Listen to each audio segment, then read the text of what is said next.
All right. Last week we finished looking at Ecclesiastes chapter 11, verses 7 and 8. That's where we ended. So we'll pick up here. We're going to be finishing up chapter 11 today, I think. And we'll be getting into chapter 12, which is the last chapter of Ecclesiastes. And so it's probably time for us to start thinking about what we want to study after Ecclesiastes. So if anybody has any ideas, let me know, but preferably in text or email or on a sheet of paper, because if you just tell it to me, I'll remember it for about 5 minutes and then I might forget. So if you have any ideas or whatnot, you can tell them to me also, but just a reminder to text me or email me so that I can keep track of all the suggestions as we go forward. All right. So yes, sir. Oh. I never hear it. And then I notice it when it's off. All right. Ecclesiastes chapter 11, verses 7 and 8. Last week we read how when Solomon describes truly the light is sweet, it is pleasant for the eyes to behold the sun. And we discussed the association of good times, of happy times, of times when things are good and easy and carefree relatively, compared to if a man lives many years and rejoices in them all, yet let him remember the days of darkness, for they will be many. All that is coming is vanity. And we associated the days of darkness to being difficult times, times of stress, times of hardship, of struggle, and we associated the fact that nobody's going to have a life that is easy all the time. That's simply not going to exist. In fact, if we're extremely blessed, by the time it's all said and done, we can say maybe half of our days were easy or light or sweet, or truly the light is sweet, and half of those days were difficult, and there were times of sorrow and so forth. I wanted to share with you, though, another thought process. I'm not sure, I'm not convinced necessarily that this is the right interpretation of this, but I thought it was interesting and I wanted to share it with you. And this is Garrett on his notes on Psalms, Proverbs, Ecclesiastes, and Song of Solomon. But coming here from verses 7 and 8, light is sweet means that it is good to be alive. The days of darkness are death, not old age. There is no metaphysical speculation here, merely the assertion that the days of one's being dead will far outnumber the days of life under the sun. He mentions everything to come is not the reality after death, but the works and events of one's life under the sun. In other words, all that you do and everything that happens to you in life will pass away. Maybe. I guess I could see that, but it just doesn't quite make as much sense in the context. He's not really going to start really dealing with the concept of aging and death for really another couple of verses, not until chapter 12, really. Does he really address that? Because the very next verses 9 through 11 really deal with reminding us to put the proper perspective in life that we need to have on serving God. That's the perspective that we need to have. And he reminds us that while we're living this life, to remember that ultimately we're going to be judged by God, and to temper every decision we make and every action with that fact. And nothing within the previous verses necessarily suggests that there's talking about just blankly life and death here. In fact, we mentioned earlier in verse 2, you do not know what evil will be on the earth. And we kind of related that there into verse 7 and 8 in the sense that you don't know what's going to happen tomorrow. Tomorrow might be a perfectly fine, easy, calm day. It may be full of sorrow. It might be full of trouble. It might be full of stress. You just don't know. And that's part of what the context earlier in chapter 11 is. And so I get the idea there in verse 7 how that Garrett's taken more of a literal view of this, that the actual light, like the sun, as long as you're alive to see it, I guess is kind of how he's taking that. But verse 8, if a man lives many years and rejoices in them all, Yet let him remember the days of darkness. You can't remember the days that that you are dead. I don't understand where he's kind of associating that there. For they will be many, all that is coming is vain. I'm not sold on that concept. I still think that the idea there of having times of life that are relatively carefree versus times of life that are troubling and difficult, that's what's being compared here. And ultimately, that no matter how good or bad, how many days in your life that you have of each, notice that a man can rejoice in them all, first of all, even when days are difficult, and recognize that all that is coming is vanity. Which is to say, in the end, once I die, it's not going to matter how many good days or how many bad days were in my life. What's going to matter is, did I rejoice in them all and serve God? And to me, that seems to me be the point that Solomon's making. And any thoughts there through verses 7? I wanted to share that just kind of as a side note to notice that there's you could look at. I mean, obviously that principle does exist within Ecclesiastes even itself. The fact that while we're alive, this time is sweet, and that certainly carries weight earlier in chapter 11. That while we have the time to use it and do what we need to do. But I don't think that's what Solomon has in mind here. So anything through verses 7 and 8. All right. Verse 9. Rejoice, O young man, in your youth. Let your heart cheer you in the days of your youth. Walk in the ways of your heart and in the sight of your eyes. But know that for all these God will bring you into judgment. Solomon's not presupposing that a person is going to be doing sinful things. That's not what he means by God will bring you into judgment. Is God going to bring everyone into judgment?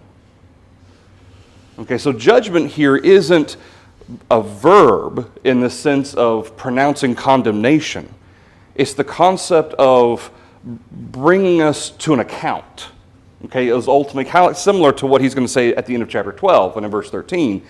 We're going to have to give an account for the things that we've done. That's part of what we know is coming. That being the case, he emphasizes the need for, while we are capable, while we have the strength and the mind to do the things that we need to do in this world, to take care of our responsibilities, while we're capable, rejoice in your youth. A lot of times I hear older people say, especially when they're observing kids running around and just kind of wasting their energy on things, that youth is wasted on the young, and they're able to say that looking back because, man, I wish I had that energy and I wish I had that kind of just that sense of wonder and that sense of everything's new and all that, and that's true. But notice how Solomon says he doesn't say, hey, those of you who are older, remember the days of your youth with joy or anything like that. No, he tells the young, which is to say, don't take it for granted. Okay, because one day you're not going to be young anymore, and eventually you will feel it too. You may not think that you're old, but your body is going to age, and as a result, you're going to feel that. Rejoice, O young man, in your youth.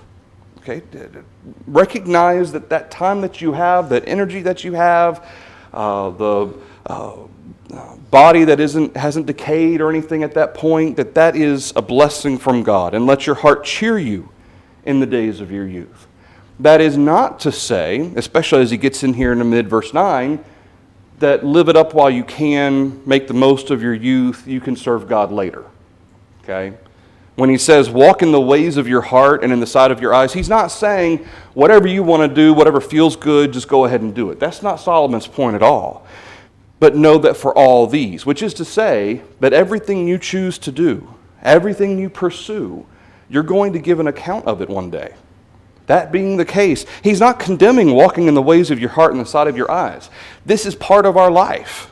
Okay, this is what constitutes our life, is walking in the ways of our heart and in the sight of our eyes. This is what we are. But know that there must be restraint involved in that walking. Understand that there are standards that God has established, and that God will bring us to judgment. And that if we have not lived, if we have not had self-control or restraint, we will be condemned for that. Okay, and that is, when he says, walk on the ways of your heart and the side of your eyes, it's not sinfully. That's not, Solomon's not saying that that's okay or that he's assuming we will. He's saying, live your life. Do what you're going to do, but make sure it's tempered by what God wants you to do. Yes, ma'am. Yeah, and I think, too, it doesn't just have to do with, living it up or whatever. When you're young, you don't have as many responsibilities to others or to God. Yeah. And so, I was raised in a family that was faithful to God. And I remember being about, 10, 11, 12, and thinking to myself, being an adult doesn't look like much fun. I don't want to do it, Yeah. And I still loved God. I still did that, but I was more carefree. I was living in the way that God wanted me to. I wasn't missing anything, right? But the older we get, the more responsibilities, if you're maturing, that you have, the greater understanding of God's word you have. So you worry more about people's souls and are they doing right, and that kind of thing. And so it could also mean that enjoy the time before you have mature responsibility. Responsibility to me is kind of that key component. I heard a lesson one time that separated the concept of response to our ability, and that concept comprises, in a sense, there is a burden there as we come to an age where we have more and more responsibility. That's part of life, and it's necessary. Yet at the same time, there is that burden of maturity that is required to go along with it. And yet, we see time and time again that there are some people, no matter how old technically they get, they don't want responsibility. Okay, they run away from that, from any responsibility that they can.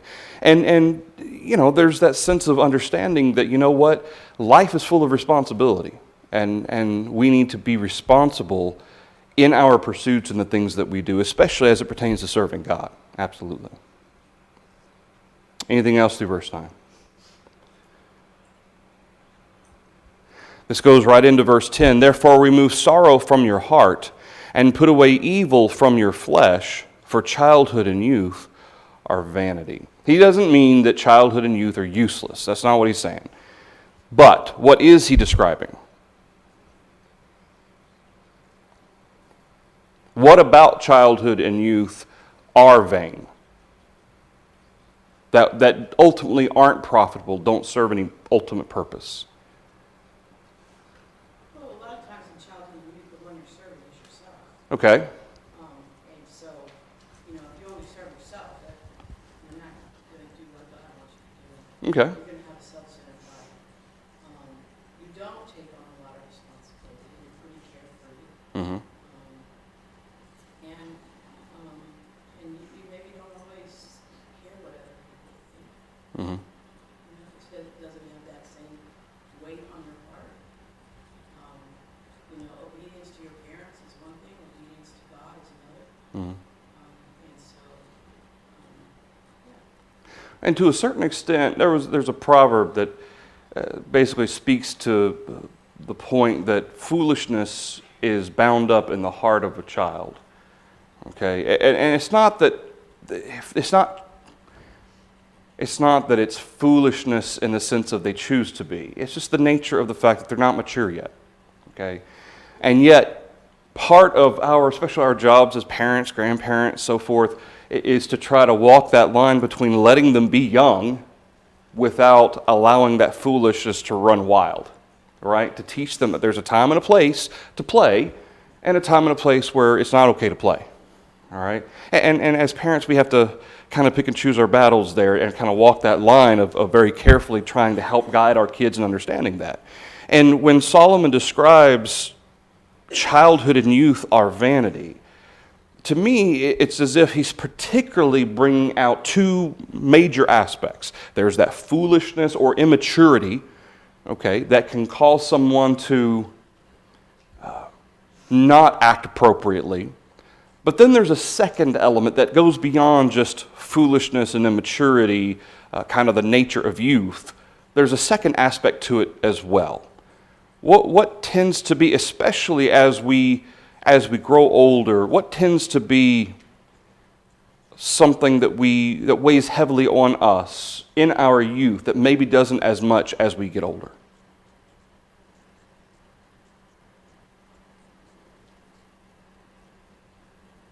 Pleasing others. Okay, that could be one. What do people who are young, do they tend to think very thoroughly before they make a decision into something? Or do typically young people kind of just jump without thinking? All right? They tend to just kind of go with what they feel as opposed to letting things filter through their brain first. Okay? And that has all kinds of application, whether it's from sexual temptation to the concept of jumping into an argument with somebody. We think of Peter, a lot of times we think of Peter as kind of a hothead, kind of jumping in all the time without thinking necessarily, maybe as much as he should at first.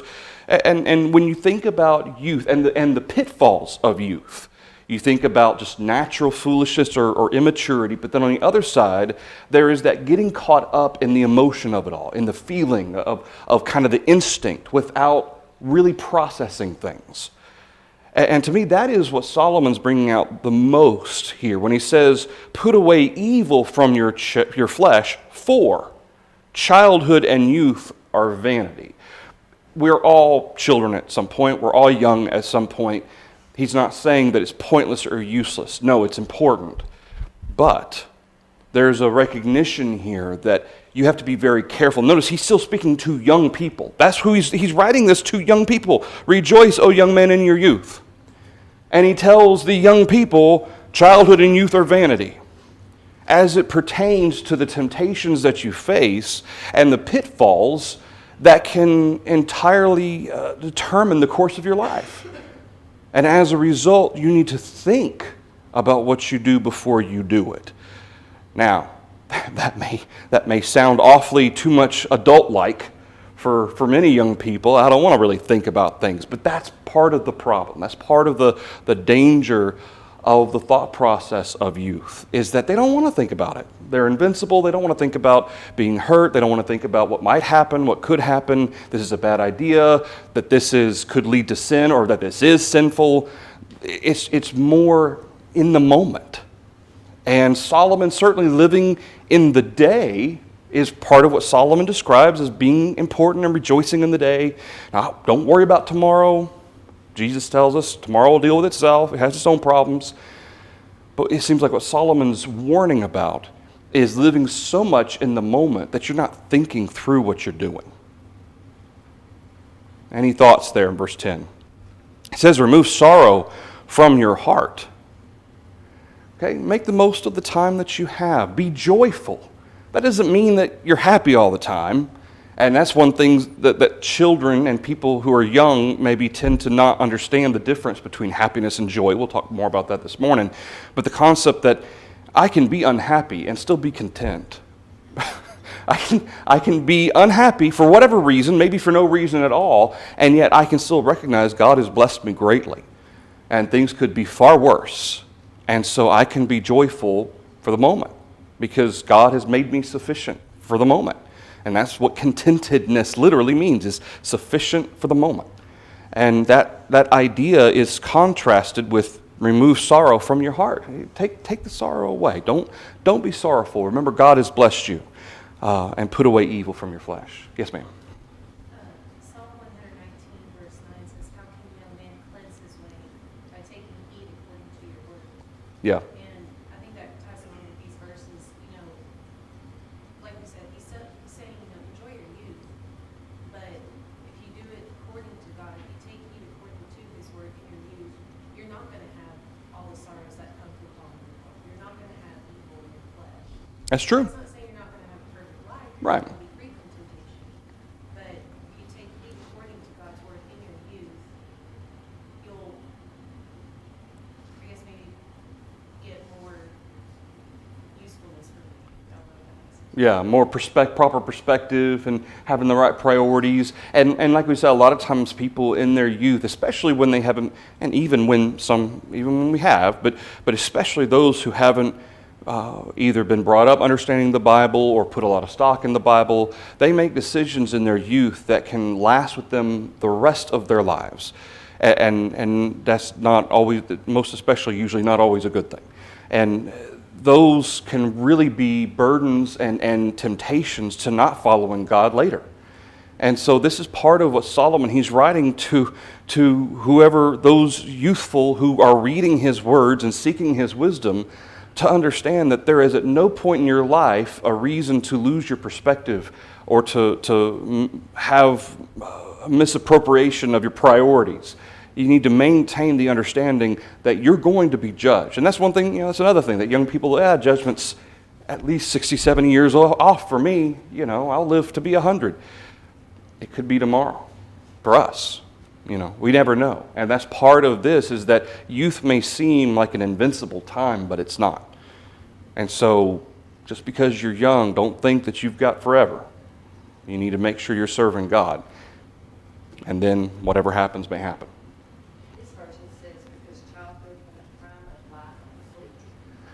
Childhood and the prime of life are fleeting. Okay. All right. Yeah, it kind of goes hand in hand with that idea. Certainly, maybe more so with the idea of walking in the ways of your heart and in the sight of your eyes. Make the most of the time you have. But certainly, it seems like the importance, especially with that concept of vanity added in there, kind of emphasizes that importance of recognizing having the proper perspective on things. Yeah. Anything else through verse 10? I think I said verse 11 earlier. It's just verse 10, and that's it. All right. Are we done with chapter 11? Any more thoughts, comments? Chapter 11? Chapter 12. Chapter 12, the first half of chapter 12, deals primarily then, Solomon has addressed specifically those who are young or who are youthful. And now he's going to, in this first half of chapter 12, he's going to basically explain to them not dangers, but some of the, I guess you could say, sorrows, or some of the burdens, maybe is a better way to put it, some of the burdens of aging.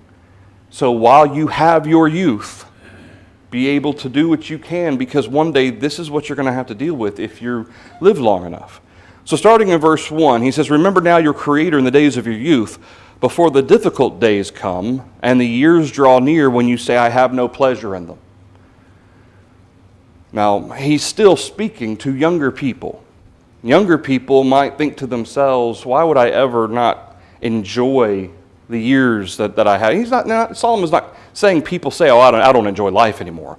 But have we ever known people who have gotten up in age, maybe many of or all of their loved ones have passed away, their health is poor, and they say, I'm just ready to go home? I'm sure we've all at some point known a brother, sister in Christ, or loved one who said that or thought that you know what, I'm ready to go.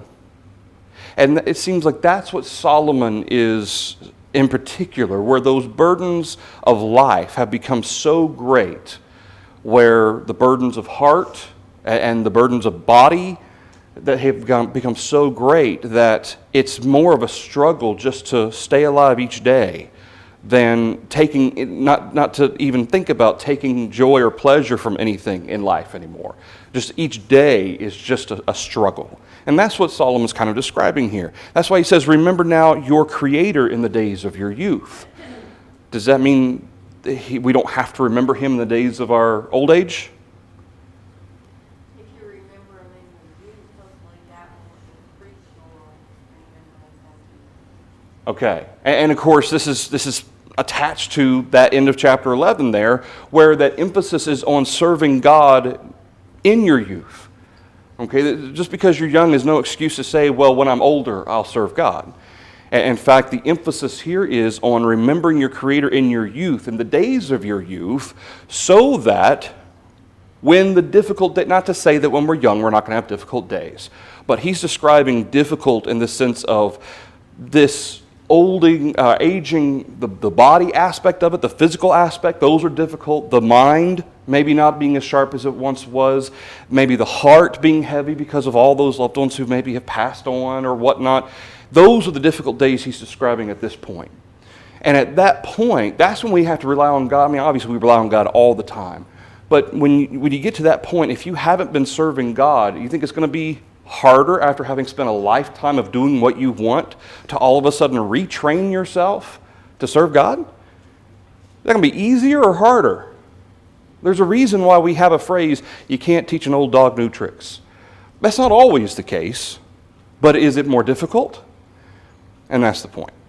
That's the point. Whereas from your youth, if you've served God and you've trusted in Him and you formed this pattern and mindset that relies on Him no matter what, when you're older and times are, especially with regard to your body and your mind and your heart, things are more difficult, possibly, you'll still rely on God and you'll have the strength and the constitution to be able to deal with those types of things.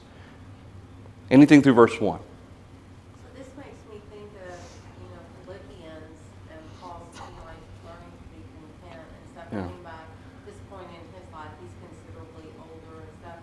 And, as a youth, he was raised with a strong conviction and belief in God, misguided until he learned the truth. Yeah. But, you have to think that a lot of his conviction, strength, as he aged, had a lot to do with his learning of God in his youth. Oh, sure. The old law, being taught the old law for Paul, and even one of the reasons why it's important for us to know the old law today, the Old Testament, is it teaches us the character of Jehovah. It teaches us His power. It teaches us His nature and how He deals with man and what He wants from His people, the character of faith that remains consistent from law to law. And certainly, Paul being raised with that understanding, when it came time for him to convert, to be baptized into Christ Jesus, and to then take up the mantle of being a Christian and ultimately an apostle, it's not to say that transition was smooth. I wouldn't say that was the case, but at the same time, it was not as difficult for him because he understood what faith was all about. I mean, even before, when he was serving under the old law, he did so with all good conscience. I mean, everything he did, he thought he was serving God, which means that he wasn't seeking to serve himself. And that's the contrast with people who tend, and I say the majority of the time, people who aren't taught the Bible from a young age, generally, if they're not associated with God or anything like that, generally speaking, they tend to be self-serving. I won't say all the time, because there are people I'm sure that we've met or known that maybe haven't been raised in any kind of Bible teaching or anything like that, but that are very generous and do things for the good of other people and that sort of thing. But it seems like the majority of the time, they tend to be very selfish. It's about me and mine and what I can get out of things. And certainly that wasn't the way Paul was, and that shouldn't be the way we are. That's not to say that people who are older can't be converted. That's not it at all. In fact, if anything, people who are older, because they're able to look back and they have a certain perspective, a lot of times they can see the mistakes they've made in their past and say, that was so silly of me to do that.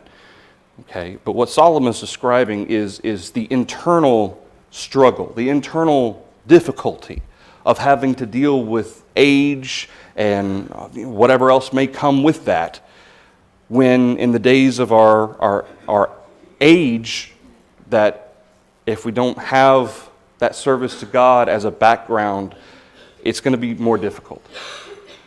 There's enough problems getting older, health and things like that, without adding on bad memories of lots of mistakes. Well, and even then, if you've had a life full of and pattern of making bad choices, that's not going to all of a sudden change just because I've become a Christian. Okay, my first instinct is probably still going to be to make those bad choices. It's going to be all the harder because I've spent a lifetime making those bad choices.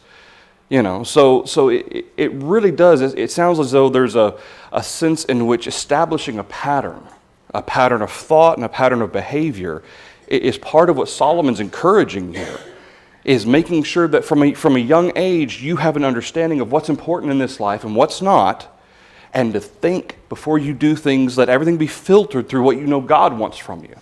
So that when you get up in age, it's second nature to you at that point. Hopefully that's the goal, is that it just becomes second nature. You do what God wants you to do first. You always think through things. You always, not to say you're perfect, but you always are tempered by what God has told you to do. Anything else through verse 1? Verse 2. So starting in verse 2 on through verse 5 and 6, he kind of starts describing the nature of old age. He says, verse 2, while the sun and the light and the moon and the stars are not darkened, and the clouds do not return after the rain. He's not speaking literally. Okay, notice, are not darkened, the clouds do not return after the rain. He's speaking, what contrast here? What's being described?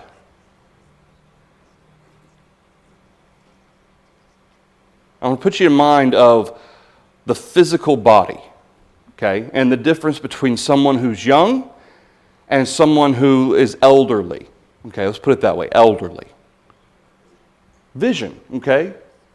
People's vision, does it start to, especially some people more so than others, start to go out as they age? You should see the new glasses that I had to order. And I'm not convinced they got it right, because the glasses that I just picked up at the America's Best are like that thick compared to the ones I had before, which were super thin. You could barely even see that they were there. And I'm like, oh, they got this wrong. They had to get it wrong. And I don't know why they're that thick. I thought I got the polyurethane, the thin ones. But these things are thick, and I put them on, I feel like I'm in a fishbowl. And so this is not right. Something's not right here. But we all know people who their vision as they age for whatever reason, sometimes they get macular degeneration, sometimes they get glaucoma, sometimes they have things that happen with their eyes and they're not able to see anymore. But generally speaking, cataracts? Yeah, cataracts, there you go. And notice, while the sun and the light and the moon and the stars are not darkened, while your eyesight is good, while you're able to see clearly, the clouds do not return after the rain, as opposed to the clouds returning after the rain. The idea of mist, of fogginess, okay, that is always there and it doesn't go away, okay, compared to things are clear and easy to see. Okay, verse 2 seems to be describing the eyes, the vision. Anything to verse 2? Verse 3, he doesn't just spend like a whole paragraph on one. Notice, in the day when the keepers of the house tremble, and the strong men bow down, when the grinders cease because they are few, and those that look through the windows grow dim. What's the day when the keepers of the house tremble? What might that be anatomically? What sometimes tends to tremble as people become elderly? Yeah, their extremities especially, but the keepers of the house, the things that are busy with doing things in particular, sounds like the hands, okay? Because the muscles are starting to atrophy a little bit, and there maybe people aren't as active as they once were, not able to do as much, and so the hands aren't as strong as they were. Strong men bow down, okay? I hate to use this example because I'm not making fun of him, but as huge and as strong as Arnold Schwarzenegger once was, does he look like that now? Is he that strong? I mean, I'm sure he's stronger than I am even now, but is he as strong as he once was? No. And as he ages, okay, he's going to get weaker and weaker. That's simply the nature of life. So when strong men bow down, no matter what they were once, what does age cause them to do ultimately anatomically? What happens? Yeah, you start to slouch a little bit. You lose that strength in your back and in your core. You're not able to be as upright as you once were. Okay, so even the strongest, age can cause them to bow down. Kind of like Terry with his cane right now. There you go, Terry. All right, when the grinders cease because they are few. Teeth, yeah, teeth. Of course, this would have been far truer in Solomon's time, okay, than maybe it is today because of our ability to take care of our teeth and replace them sometimes if necessary.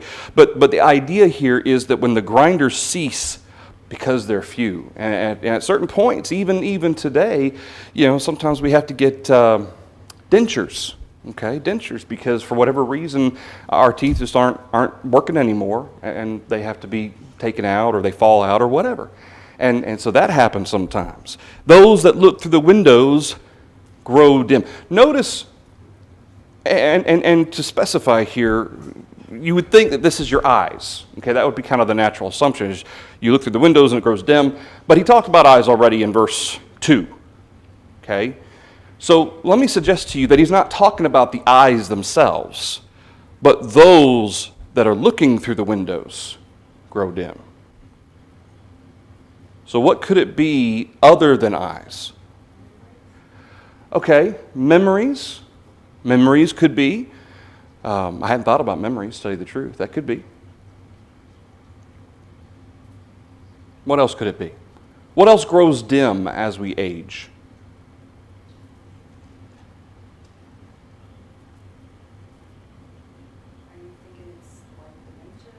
No. Well, that would associate with memories, certainly.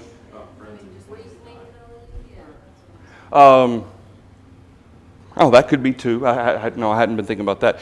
The idea of looking through a window, okay? When you look through a window, generally windows, you look from the inside outside, okay? And outside you see people doing what? Especially in Solomon's time. People would be walking, people would be enjoying the sunshine, okay? People would be active, right? As opposed to those who are no longer able to go outside, they can only look through windows and see those who are active. What happens when we age that grows dim in terms of activity?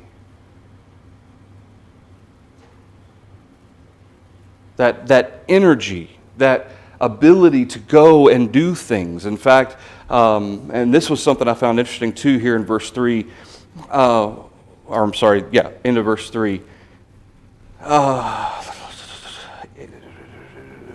It hardly makes sense to think of people who look out windows as growing dim. And while there may be a metaphor here of a he's declining estate, because some people read this literally, and it kind of describes how a house and estate can crumble and so forth, and that's not what he's talking about. It is clearly a metaphor and cannot be read literally. He describes how the keepers are the hands, the grinders are the teeth. Those who look out of the windows, he describes as, to him, he says these are again the eyes, although growing dim may refer to a lack of sparkle in the eye rather than inability to see well. And he kind of puts that in contrast with verse 2, because verse 2 specifically deals with not being able to see very well. Whereas here in verse 3, those who look through the windows grow dim. It's like those who are looking are growing dim. They're either their energy, I hadn't really thought about memory necessarily, but that could be it too, but especially attached to that idea of looking through windows. The idea of that sparkle, that energy, that vitality, I guess you could say. Once you become to a certain state and you can't do that anymore, you're not able to do those things, and all you can do is look at others do them. And so that's a thought through there. I know a lot of people look at the end of verse 3 there and see eyes again, and that's fine. I mean, I do think it has something to do with the eyes, but I tend to think it has more to do with the mindset behind looking out the window. And the window, notice the windows aren't dim. Everything else it has been kind of the sun and moon, the stars are not dark, and the clouds not return after the rain. Here, it's not the windows that have grown dim, those who look through the windows. And of course, I guess you could say, well, the eyes look through the windows, I guess. But yes, ma'am. Also makes me think of curiosity. Yeah. Mental pursuits. What would be another way to say that? Yeah, curiosity. Yeah. Yeah. You know, you've heard a lot of things, you know, kids will Well- open a window at anything or a door to anything. Yeah. And so as we grow older, we can identify sounds. Right. So we don't run to the window as often. So Yeah. our desire, our curiosity has dimmed. Yeah. Um, And you could even speak to, going back to energy, you could even speak to, I'm curious about it, but I really don't have the energy to go try to figure it out. You know, sometimes you have one of those old dogs who, back when he was a puppy, would chase everything, but he hears something, his ears perk up, but he goes, I'm too old. I don't feel like it. You know, I've seen dogs do that before. Yeah, no, I'm too tired. A lot of things I just don't want to know. I just don't care anymore. I'm curious, but only if they'll come tell me. I'm not going to go out there looking for it. Anything else through verse 3?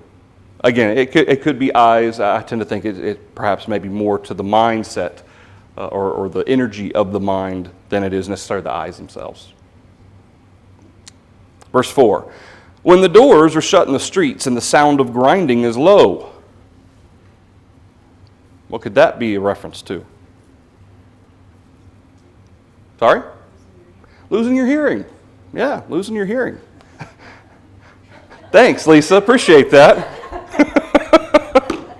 She said it so softly I wasn't able to hear, and it just goes to show, yeah, I'm losing my hearing. No, well, I don't think so anyway. Elizabeth would claim I am, but I'm not. I have selective hearing. There we go. But when the doors are shut in the streets and the sound of grinding is low, people shut their doors generally to keep sound out. Okay, to shut the doors, to kind of have privacy and so forth. But he's kind of describing the ears as being the doors. The doors are being shut. They can't hear anything anymore. The sound of grinding and, you know, the work that's going on outside, can't hear that as much anymore. So that's kind of describing the loss of hearing. But then here at the end of verse 4, when one rises up at the sound of a bird, and all the daughters of music are brought low. What does that mean? When one rises up at the sound of a bird.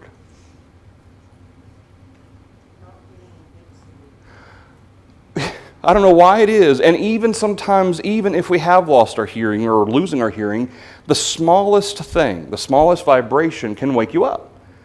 Now, I never did understand that until I became a parent, okay? I used to sleep so deep, Elizabeth would have to shake me to wake me up, okay? Now, it doesn't take a whole lot, unless I'm just like super exhausted. It doesn't take a whole lot to wake me up. And Elizabeth is even less so. I mean, she could hear one of the kids from across the house or whatnot, it's just that mom hearing, and she wakes up and most of the time can't go back to sleep. That happens. I mean, the sound of just a bird, something small, can wake, especially for whatever reason, the older we get, can wake you up. And it just kind of, that's it, I'm up. Now what? And all the daughters of music are brought low.